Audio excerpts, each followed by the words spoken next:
Hello, everybody. Welcome back to the podcast. My name is Chris Adams, host of the show Retro Life for You. Glad to have you back again, as always. As I told you guys a couple weeks ago, I had some people lined up to come on, and we've got one of them on tonight with us. We managed to get our time together. We were just joking with this a moment ago. It's been kind of a hectic year, I think, almost going back and forth, and my recording times are kind of tight when I can do it, and of course, everybody stays busy, so it's all good with me. But I want to introduce you guys to a person that's been in quite a lot of impressive movies. I mean, the work resume is stacked up there. I think you guys are going to enjoy him. And coming on the show with us now, we got Mr. Geoffrey Blake. Hello, everybody. Nice to see you. And hang out with you.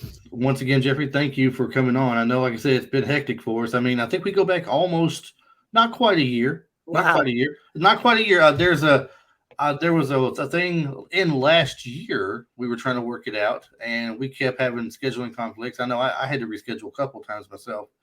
And then I forget, it had something to do with baseball. Oh yeah, I have a travel ball baseball player. I have two of them actually. So there you go. One's a high school baseball player. One's a travel ball baseball player. Awesome, that's nice. There you go. I've been those days, not myself, but with a nephew, and those are some crazy times. He played a lot of baseball. He didn't travel too far, luckily, but he did travel around and play some. Yep. When he was interested in it anyway, he lost that interest quick after a little while, though. I hated it. He was a good player. Yeah. Like I said, you got a very impressive, list of movies and things you're in, man. And one, as I told you last year, that I remembered you for the most, that you had me sold at McCloskey from Young Guns. I love Young Guns. I was just talking to Dermot today, actually, Dirty Steve. So yeah, we're all really still very close. Lou Diamond and I are close. Emilio and I have always been close. We're really tight. We've done 5 movies together. Dermot and I have done 3 movies together, and Charlie and I have done 4 movies together. So, and Casey and I think, have done 3 movies together. We're all still young guns. I guess we're old guns now. Old guns. I have a good friend of mine who told me just the other day, and I don't know how in the world they would pull this off, but he says that he's reading somewhere they're going to make another Young Guns movie. And I said, well, how are they going to do that?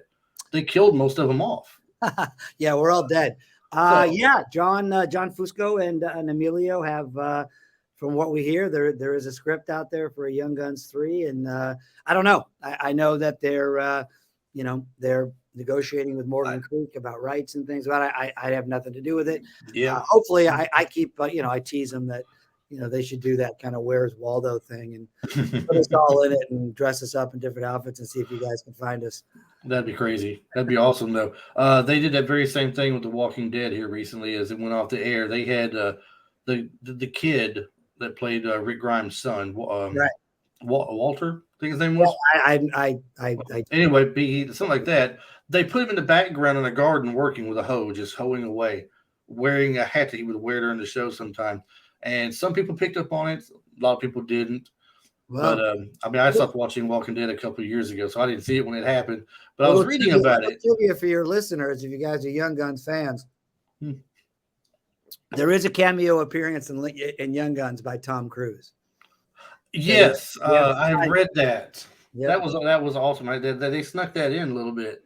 He's at the end. He and Emilio are very close, and he was just there kind of hanging out with us. And I'm not going to tell you where it is. You guys can try to find it. Yeah, I won't give it up. I know where it's at, but I won't give it up for people who. But like you said, go watch it. See if you can find it. Pay attention. Cool. Funny, I was just walking with my wife on the ocean. We live here on the beach, and we were just talking about Walking Dead, and that my colleague and friend Jeffrey Dean Morgan, and how that just like launched him again. He went straight from a mini series that we were shooting right to doing Walking Dead. So we did that right before Walking Dead. So, what do you think launched him more than most? Was it Walking Dead as Negan, or was it his short time in Supernatural? Oh, no, definitely Walking Dead. He was Walking Dead. He's always a really respected actor and worked all the time. But I love him. He's a great guy. Oh, he is a great guy. I mean, I love his stuff he's done. He's done nothing but good stuff. Every time I see him in something, it's good. He's that. I call him the rugged Robert Downey Jr. But Negan for sure. I mean, that just launched him into a stratosphere. You know, he's an icon now. And he's I don't know what it is about Negan that we all liked, but when like I watched it and they brought Negan in, I was like, wow, you that like is just Lucille, baby. That's what you like. Lucille. Yeah, man. Well, I didn't like what Everybody wants a Lucille did. Lucille. Lucille took out my favorite character of the show, so I didn't really Yeah, care for for sure. that too much, But Yeah. something Jim Dean about is- him playing that role, Yep, he's great. He has a whiskey nailed it. now too, so everybody rush out and buy his whiskey. Oh yeah, yeah. He's yeah, I forget what it was. I was reading about you earlier and all the different things I didn't know you were in. Okay. You've worked with everybody. Well, a lot of people multiple times. You mentioned earlier Emilio and Charlie Sheen and Yeah. other people. You worked with Jeffrey Dean Morgan and a couple of other things as well. Not just once. Was it once? We worked on a thing called Texas Rising. Texas Rising. 10-hour miniseries. Yeah. Perfect for your show, actually, because there was actually a moment. There was a moment where we were. It was a big ensemble cast. It was like me and Brendan Fraser and Bill Paxton was the lead. May he rest in peace. And Jeffrey McDonald from Bagger Vance and Bagger Vance and Crispin Glover, John Scheck. I said Brendan. What other 90s icon? Jeffrey Dean Morgan. There were just Courtney Gaines even. And we from the Children of the Corn. And I remember we were sitting on our horses waiting for this kind of big John Ford horizon shot. We were ready to invade Santa Ana. And we were waiting for this huge thing. I paid John Ford actually midway. And I just started cracking up. And I was always right next to Bill Paxton because I played his right-hand man. And Billy and I did a bunch of movies together. And he goes, "What's so funny, Blake?" And I looked down the line of men. And I said, "Damn," to all of them really loud. We were big in the 90s. You were the first Expendables, right? Yeah, exactly. I want to get your opinion on this. Me and a buddy, a past episode of this show, we did Young Guns versus the Lincoln County Wars story. Okay. So we were talking about one point about where Billy the Kid had killed off your character in the movie. Okay. Mm-hmm. Now we're like, "Did you watch it close?" I'm like, "Yeah, I watched it. I rewound it, watched it again." He goes, "Did you?" He said, "Yeah." I said, "I didn't see him wink or anything. Did you?" He said he winked. He said, "I didn't see nothing." So we debated back and forth for 20 minutes whether we thought your character was actually dirty and a snitch or if Billy was just paranoid. Because if you read about the Lincoln County Wars, they say he was kind of paranoid at times of things. Yeah, no, he was history. I did all the research. He was a snitch. He was a snitch. Okay. He was working for the other. He was working for the other clan, and he was a planted spy for sure. Okay. Well, you kind of get that insinuation when you watch it, but then I mean, it's kind of like you start doubting yourself a little bit at that point in time when it's going down. I think there's a tell in, and it was a choice I made as an actor, but there's a tell in it when you first meet me and I'm coming down that path and I kick the chickens. That was an improv, by the way, just because I had the chickens in the way. But I think the tell is as soon as John closes the door, Terrence Stamp closes the door, I walk away and then I turn back to the camera and I give a slight look like the fix is in, man. So so that I think that's the subtle tell. The answer to a lifelong question. Okay. Yeah. Well, you worked with some big people out there: Robert Zemeckis, Ron Howard. I mean, Robert Zemeckis and I we did 3 movies together. We did Forrest Gump first, where it was the hippie boyfriend Wesley, probably the only real true villain in the movie. And then from there we did Contact together. Was Jody Fisher, Jody's right-hand man. And then I was in a lot of Castaway. I was the second person cast in the movie. And then I was in the entire first act in the script, me, Helen Hunt, and Chris Noth. And the entire first act of the movie was cut. Oh, wow. Because Bob decided that Bob is what I call him. Robert decided that he decided to start the movie on the plane rather than the build up to the plane. Yeah. Yeah. Well, they're all great movies. I mean, I haven't watched Apollo 13 in so long, though. There's some movies I'll watch over and over and over again. That's a good one. That's a great film. But it's like the good ones stick with you, though. And I mean, it's like that was a really good movie. Yeah, I did 3 movies with Ron too. I did. I started with Apollo 13, and then I did Ed TV with Matthew and Woody, and I was Ellen DeGeneres' right hand person, and then I did Frost Nixon. So three Ron Howard movies. Ed TV is like reality TV all day long. Yeah, it's kind of the other version of the Truman Show. Yeah, exactly. There you go. The other Truman. Mm-hmm. I asked this. Of course, I like to ask everybody. It's just a curiosity thing of mine. What made you want to start acting? I mean, did you just love it at a young age, or? Yeah, I started at a very young age. I've been a professional actor most of my life, and then I started in the theater, and then from there progressed to go to theater school, and a bunch of us traveled down. We're at the prestigious USC Theater School in the 80s, and it was me and Forrest Whitaker and Ali Sheedy and Eric Stoltz and Anthony Edwards from ER, and then we all kind of about our sophomore junior year realized that we didn't really need a theater degree, and decided to save our parents a shitload of money. So we all started working too. I was on a series called Paper Dolls, and Forrest and Tony and Anthony Edwards and Eric were all in Fast Times at Ridgemont High. Right. And then Allie, she took off. She was in Breakfast Club and War Games. Short Circuit. Yeah, Short Circuit.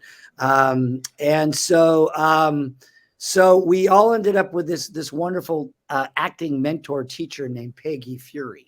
And she was at a place called the Loft Studio, which was basically the West Coast version of the Actors Studio, and it was affiliated with the Actors Studio. And you had to be invited to be a member of the Peggy's class, and that class alone was just like, it was me and Sean Penn and Chris Penn and Crispin Glover and Michelle Pfeiffer and Kira Sedgwick and Kira Sedgwick, Meg Ryan, Meg Tilly, Michelle Pfeiffer. It was. You haven't put one name out yet that I don't know. That's awesome. That's a lot of well-known names out there. Jennifer Tilly as well. It was an Nick Cage. He was in that class. It was an incredible class. Wow. So, I think Johnny Depp even, and Jim Carrey kind of floated in there sometimes too.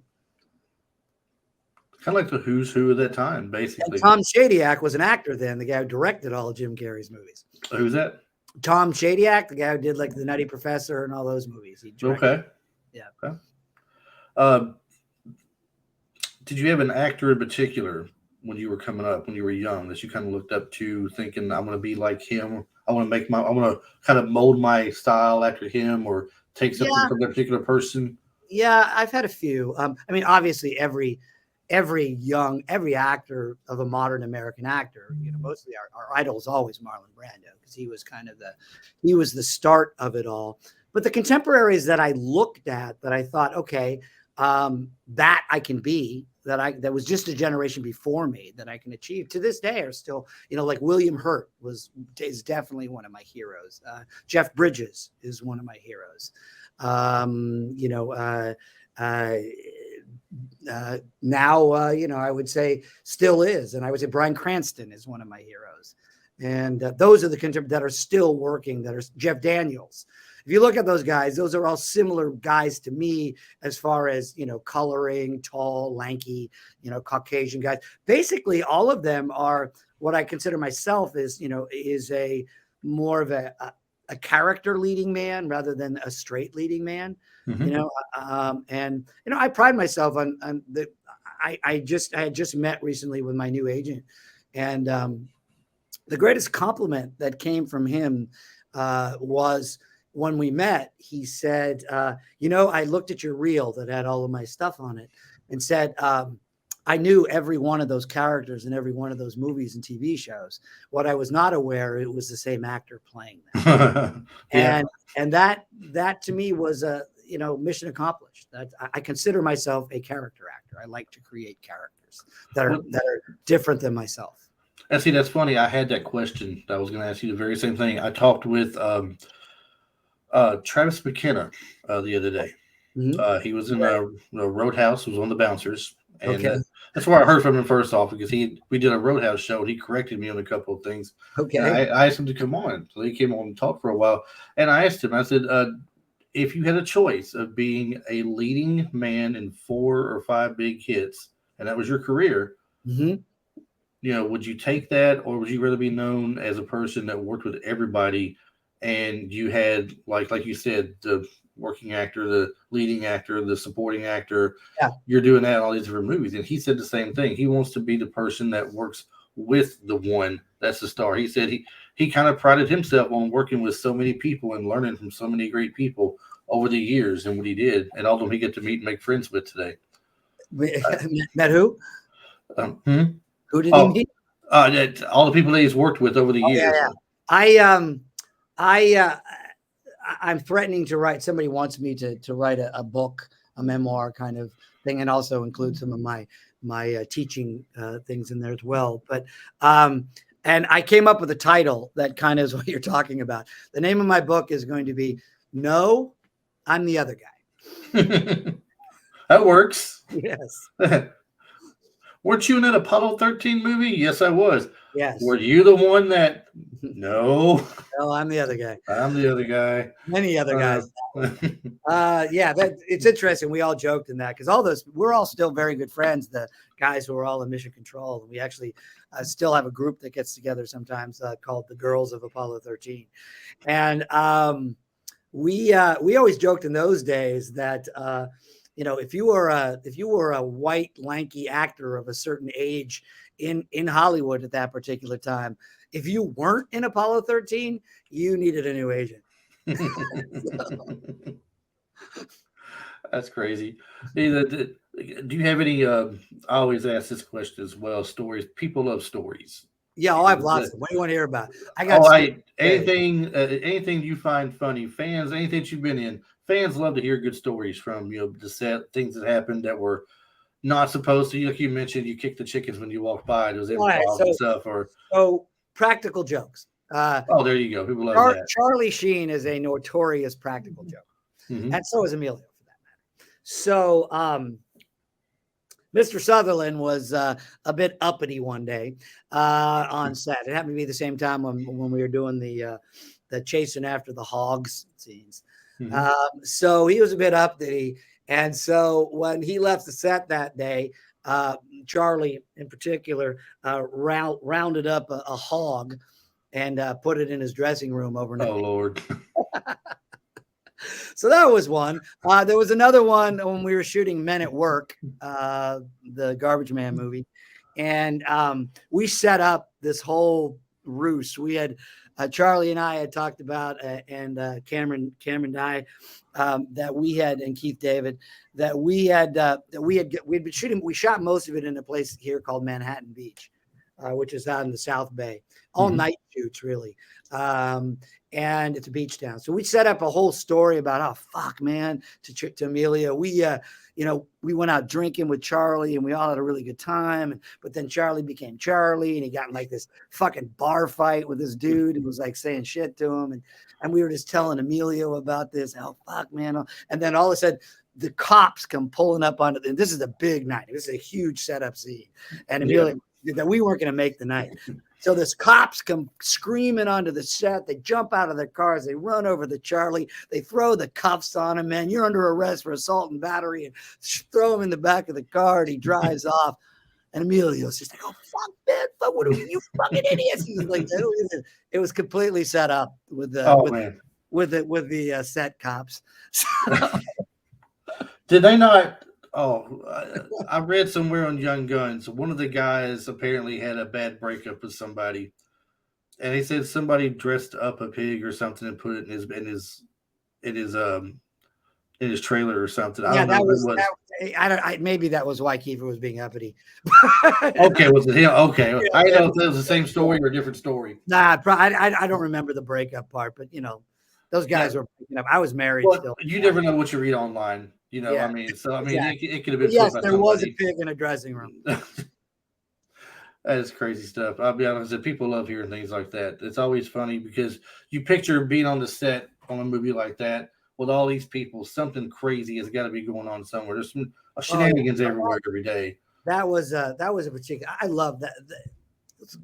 From far as making a movie is concerned, the Young Guns set was so great. I mean, it was like we were young and Dermot and I used to call it, and Casey and I used to call it 4 Millionaires and Us, because we were just breaking through at that point. Those guys, I mean, Emilio was huge at that point because of Breakfast Club, and Charlie was huge because of all the movies he had done, and Kiefer had blown up because of Lost Boys, and Lou had just done Stand By Me and La Bamba. So it was a big deal. I mean, it was I remember the casting session. I had done some research on McCloskey and found out where he had come from in this particular part of Texas. And so I went into the audition and was in character, man. I told Chris Kane that I had come from I grew up on this place called Goose Creek, Texas, and was down on the coast, down on the Gulf Coast. And my father was an oil rig worker who had 1 week off, 1 week on. All of this is horseshit. And I had the accent and everything. And he was like just enamored by it.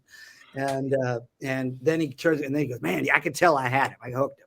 And then the last question he asked me in the audition is he says to me, all right. So one last question. Do you ride a horse? And I said, with all the indignity in the world, I said, I'm from Texas. And guess what, Chris? I didn't know how to ride a fucking horse in my life. No idea. I grew up on country clubs and golf courses. I'd never been near a horse.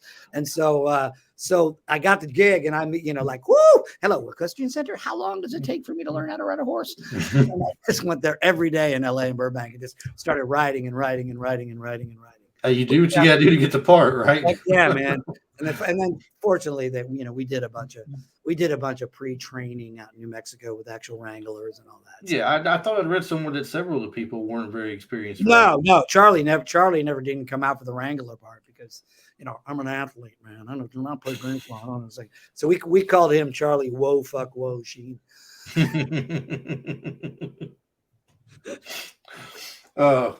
As he says, winning. Tiger blood, man. Hey, man, you want to come out? Yeah, good. Yeah, winning. What's going on, Blake? Frost Nixon was a fairly big movie. Yeah, it was. Those are one of the. I'm in all the history movies of Ron's. It seems other than Ed TV, and that was just a quick call. That was a call from Ron. Say, hey, there's this. This guy who looks like you. That was he was the director of the show. Frost Nixon, and he looks just like you, tall, thin, wispy blonde hair. Will you come play him for me? And I said, yeah, of course I will. Let me know when and where. I'm happy to be there. It's great to do it because I got to reunite with like Sammy Rockwell and some of those guys I'd done other things with. So, yeah. And like you said, I mean, stay working. Who was it? I'm thinking of growing up. That was in practically every movie ever made. Gene Hackman. There's not a movie Gene Hackman hasn't right there, been sir. Right there, when you asked. Gene Hackman is my bar none, my idol. That is Gene Hackman is my favorite actor of all time. Yeah. Hook, line, and sinker. He has a ton of great movies of his own, and he's been in everything. French Connection, brilliant. Hoosiers, greatest sports film ever made. Gene Hackman is the most underrated, greatest American actor, right in the conversation with Marlon Brando and Robert. And I just watched Hoosiers again the other day. Oh, it's so good. First time in 10, 15 years probably I'd seen it. And I watched it. It was just as good as the last time I'd seen it. The kid who played Dennis Hopper's kid in that movie, he was also in that class I mentioned, the Peggy Fury class. And I remember when he got that movie.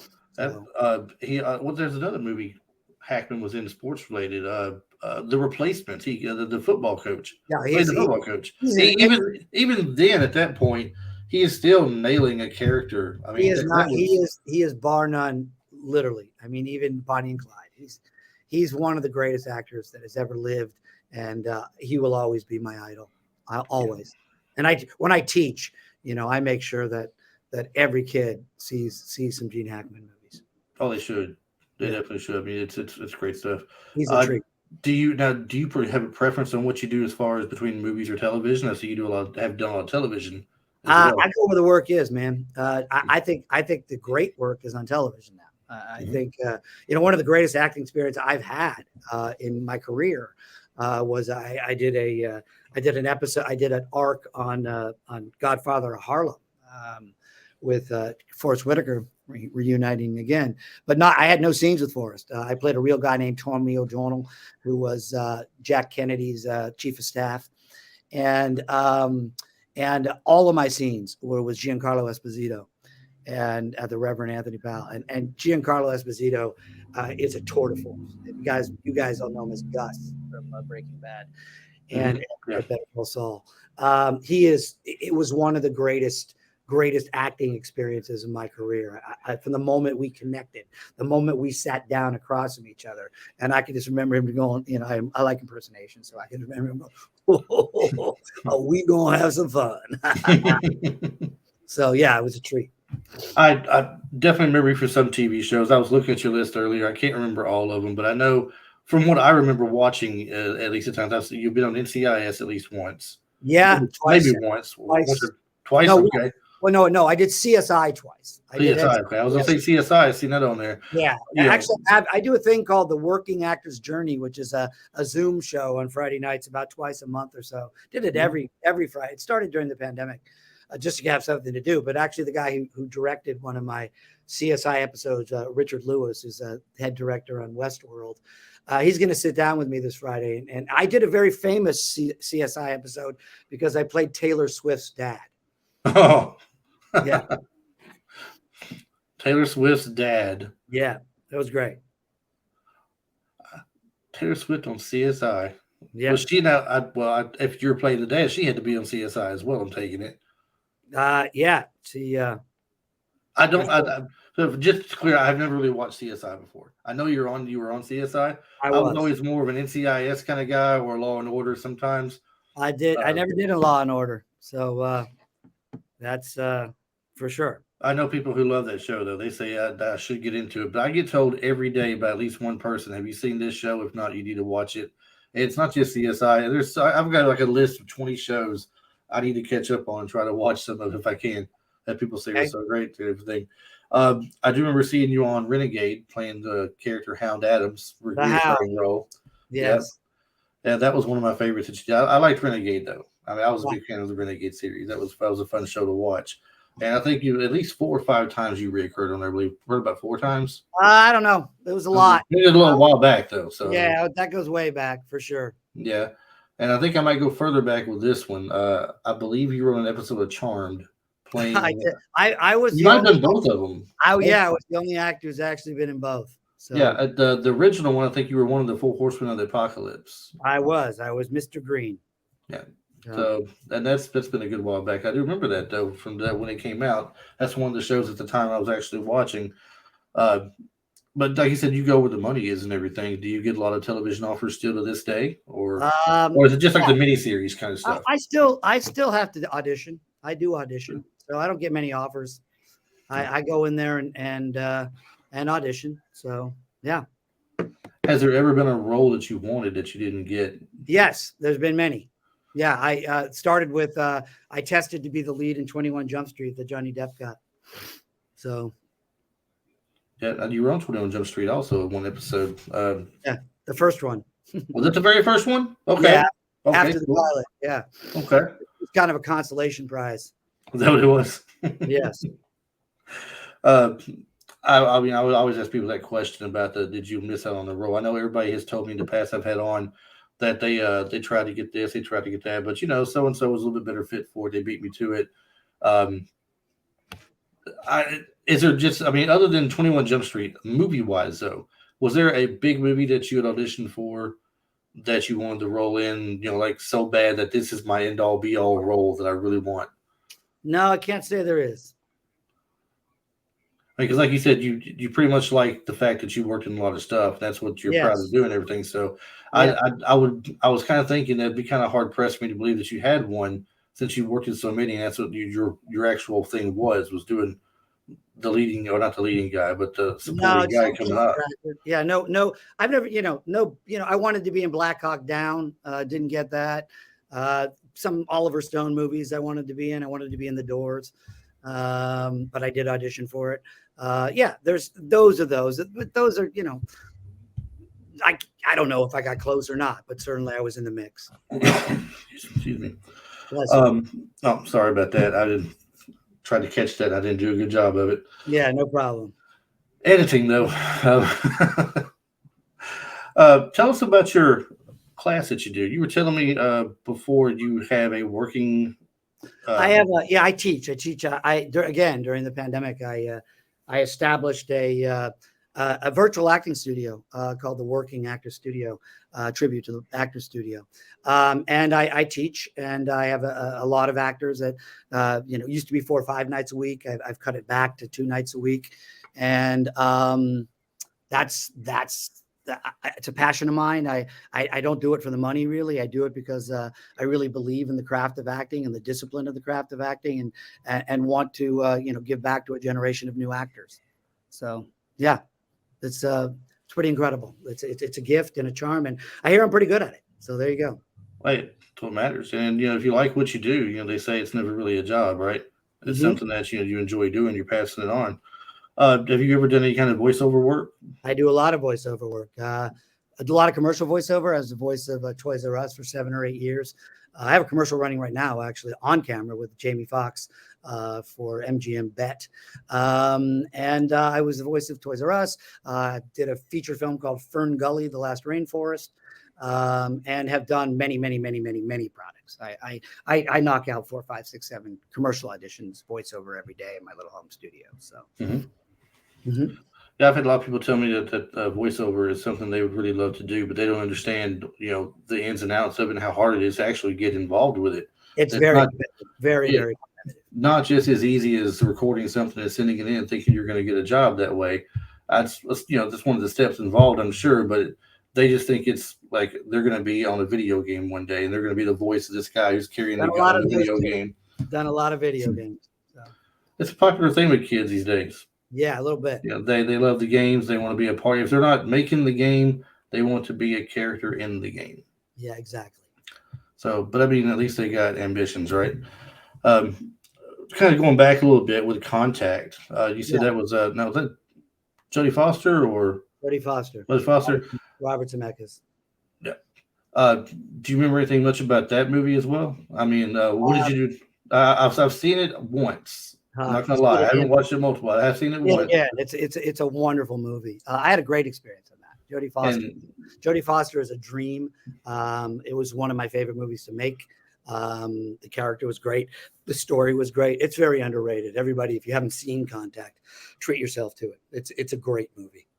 And she thought at some point that what she was trying to do was reach out and see if there was intelligent life. And well, she thought that she'd got a signal to turn back to her. Not to spoiler alert. Yes, it's based on a Carl Sagan novel, and the intelligence life is the meat of the story. Okay. Yeah, it was a very fun movie to watch. I don't want to go too deep into it because I don't want to give away what happens there toward the end. It's a good ending to it. I thought it's a great movie. Jodie Foster, my favorite movie with her in it's probably going to be Maverick. I was a fan of that. It's kind of comical.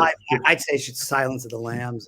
I love Silence of the Lambs too, but I'm more of a comical kind of person, I guess. I like those kind of things, and her character was so subtly comical about with her and Mel Gibson too together. I thought they had good chemistry together on screen and everything with their comedic relief and everything. I really liked that a lot. But Silence of the Lambs was great though, no doubt about that. Playing the role she played, Clarice. Yes. So, what was the dinner? So what was it about? Some fava beans? Fava beans. There you go. Fava beans and Chianti. There you go. Crazy stuff. I actually had a question for you. It was Young Guns related again. Sure. And of course, I got off track a while ago, and I've kind of sidestepped it. Was there ever? Oh my gosh, I can't believe I've lost train of thought on this. You know what? I'll skip it. I'm sorry. I apologize. I'm back to it. Hey, it was on right there in my head a second ago, and then I got off track talking about Contact for a second. Castaway is something I really liked. Yeah, we touched on it a minute ago. You said you were in the first part of it that didn't actually keep and everything, but I did like Castaway. A lot of people that I was friends with, they couldn't get into it because they said it took too long for them to really get into it, to get hooked by it. I, I kind of like those movies, though. I mean, I think it's a masterpiece. I think it is. Tom's performance in that movie is beyond spectacular. It was great, but the thing that really bummed them out, I guess, was all the time they show on the island, like he's surviving. And I'm like, well, this is kind of cool. I mean, what would you do if you were stuck on this island? I mean, he also lost like 50, 60 pounds, and it was just a dedicated performance beyond. So yeah, and he does great in all his movies he's in. He's always doing something different. I don't know whether I like him better in some of his movies like that or Forrest Gump, or if I just want to pick one of his comedies and run with it. Because I do like comedies, like I said, but he's a great all-around actor with stuff. One of the greatest American actors ever. Period. You can't really go wrong. Matthew McConaughey, I think you worked with him several times at EdTV. EdTV and Contact, wasn't it? Contact, yeah. Contact. Yep. Do you know him very well, or? I don't. No, not really. Not really. He seems to be. Yeah, I mean, we never really in either film. We never really had scenes together. So yeah.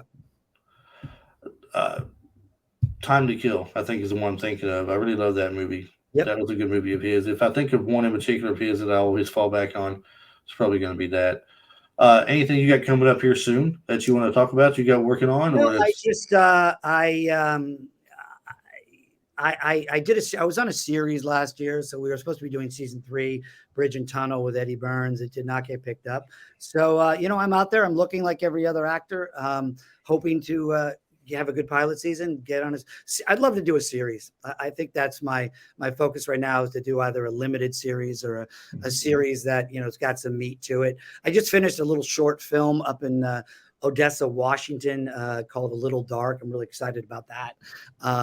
The work is a great character, a young filmmaker. I just fell in love with the script, and it's always, like every other actor, we're out there, we're looking. You never know when that next great project is going to come around the corner, and you jump on it and you do it, and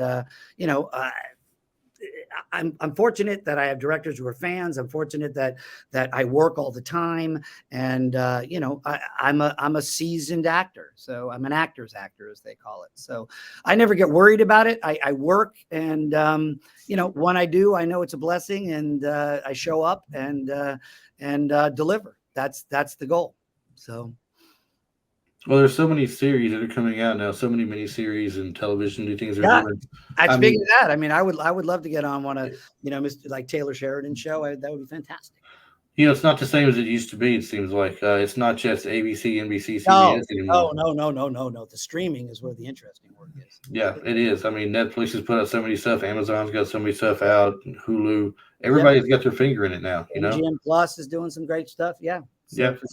Disney's putting a lot of the Star Wars stuff, a lot of the Marvel things off on the side. Yep. I don't know if you have any interest in stuff like the Marvel thing is such a big thing right now, the Star Wars and all. But I mean, Star Wars was always an interest of most people my age, for sure. Sure. The backstories, the off stories they're doing and everything. So many things of that's coming out as well. Yep. The Jeffrey Dean Morgan, by the way, you were talking about him earlier. I think they're having a spinoff of his Negan character, like they're doing the Rick Grimes character. I haven't heard that, but not series. I'm sorry. They're making 2 or 3 different movies based off, and that's going to be for television.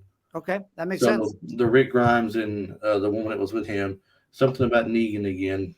Makes sense. I think it's after the fact toward the end of it, and the girl toward the end of it as well. Complete sense. Yep. Yeah, and I think if they do, he'll nail that one as well. If you will, just one more time. It's getting close time for me to wrap it up. I was trying to go to 45 minutes. I didn't want to keep you on too late, and we're at 40 minutes now.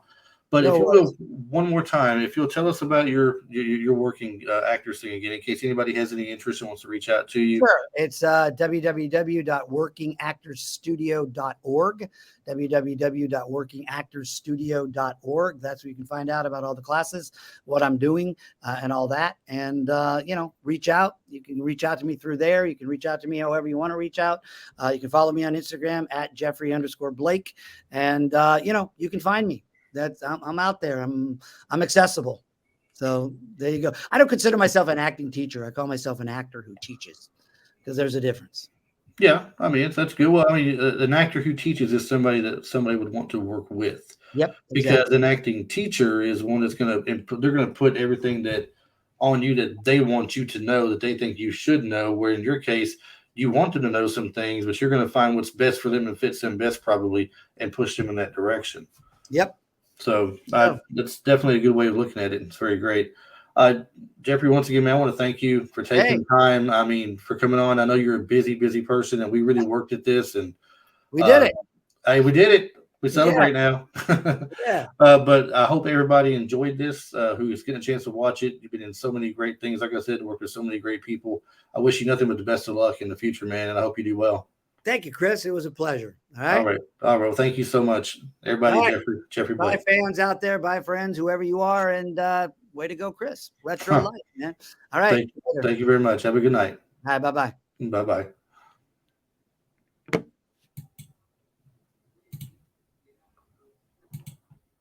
All right, everybody. That was Geoffrey Blake. He's been in, like I said, in multiple movies, as you've seen. Wonderful guy. Once again, thank him so much for coming on. Don't forget, when you listen to the show, to take a moment at the end of it, if you have time, and leave us a rating and a review. Ratings and reviews help us so much. It helps the show go a long way, just like sharing on your Instagram, your Facebook, Twitter, and everything. But the reviews and such really mean a lot. It helps us get noticed by iTunes and Spotify. And we are on iTunes and Spotify, as well as Stitcher, Amazon, iHeartRadio, and basically any place where you get your podcast that you want to listen to. This will be on YouTube soon, so you'll hear the audio first, and then the video will be up a little bit later. When you get a chance to watch it, leave some comments on there. If you have any questions for me, reach out to me at retrolife4you@gmail.com, or you can find me on Instagram as well, retrolife4you, on Facebook and on Twitter as well.